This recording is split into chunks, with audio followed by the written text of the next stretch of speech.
Hello and welcome to this unboxing video of the Yontex USB-C retractable cable.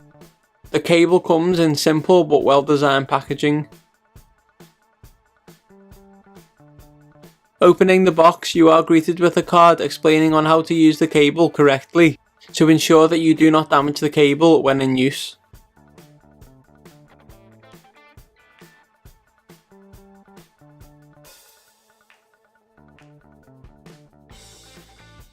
As well as a customer service guarantee card. And of course the cable itself.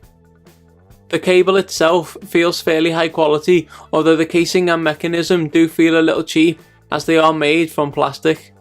The USB for this cable seems to be USB 2, which is a little surprising given that the cable is a USB-C cable. Thankfully the USB-C part of the cable seems to be well built and of high quality.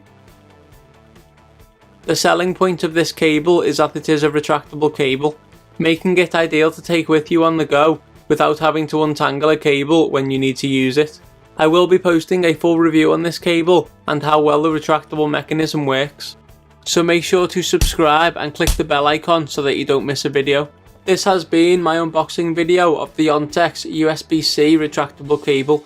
If you like this video, remember to like, comment and share this video. You can also subscribe for more content.